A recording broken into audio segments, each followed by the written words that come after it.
Welcome to a quick sharp review of Neonomicon and Providence by Alan Moore and Jason Burrows. I'm going to be talking a bit about the physical releases of these books.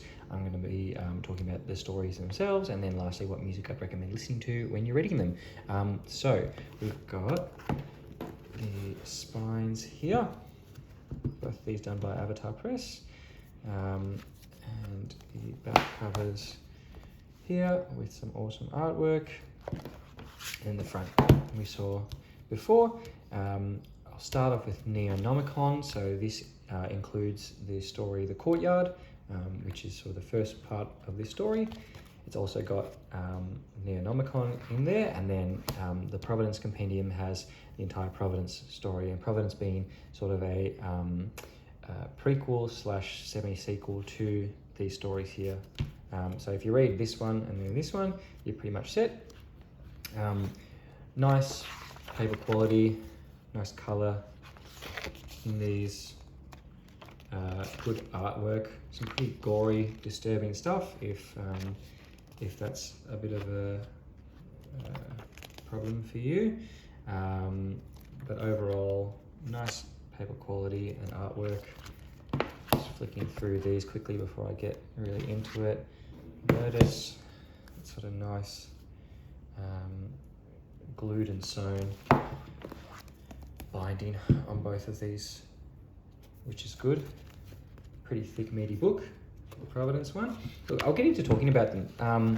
So The Courtyard, which is the first smaller story in this, started off as a prose story that Alan Moore wrote as a Lovecraft tribute, and it was later adapted into this comic form with this artwork by Jason Burrows, and Alan Moore enjoyed it, so he needed to pay some bills, so he made a second part, which would make up Neonomicon, and then expanded on that in Providence as well.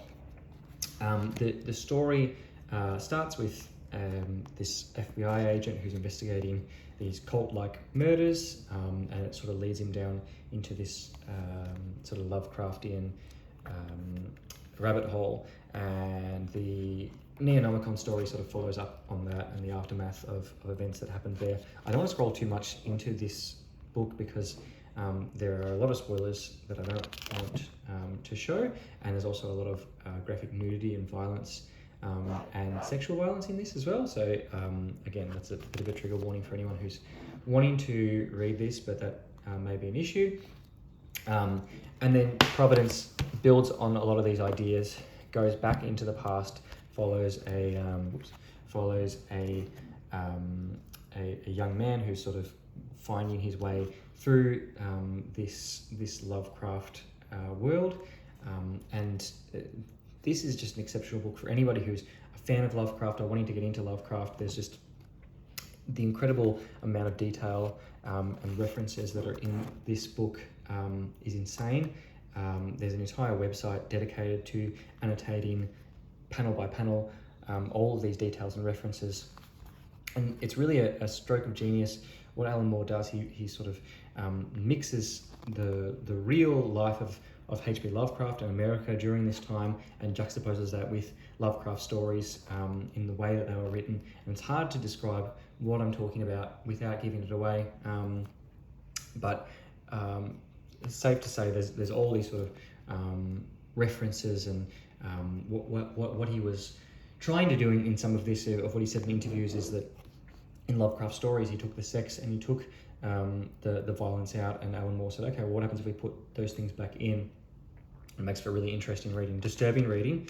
Like, I think some of the things that I've read in these two books are some of the most disturbing scenes in comics that I've seen before, particularly because there's quite a slow build-up and things seem quite safe until they're suddenly not, and then just massive amounts of quite disturbing images. So again, fair warning to anyone who's reading this.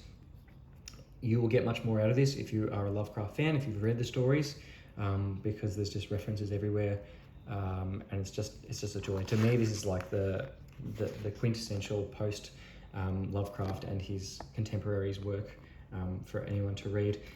Each chapter is interspersed with these diary entries that the main character makes, and they're pretty wordy, and you'll see that some of them are fairly hard to read just with this sort of handwriting. I had to read this whole story quite slowly over a month or so, because it just took a bit of time to delve into each chapter, process that, and then delve into the diary entries, which recap some of that from the character's point of view. And they're interesting, they're worth reading because it gives you insight into what he's thinking and how he's rationalizing these insane things that are happening to him. And it also gives you insight into his the way he sees people, and it's different to how he portrays himself. He looks down on people, and he has these disparaging comments to make about people, when he actually experiences a lot of like a minority experience in some ways, again without going into details. So it makes him not the most likable character, but I mean, Lovecraft protagonists aren't the most likable characters sometimes, because often they're written by Lovecraft, who's extremely racist and sexist. So anyway, amazing, interesting reading. Would highly recommend it. Just be forewarned about that disturbing content.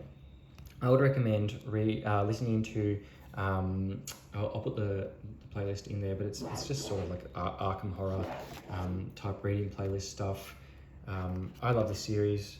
It's definitely pretty out there sometimes, and it's not without its disturbing Alan Moore issues, but would highly recommend to anyone who's a fan of Alan Moore or horror comics, but especially anyone who's into Lovecraft. This is a must read. Anyway, tell me what you think. Thanks. Bye.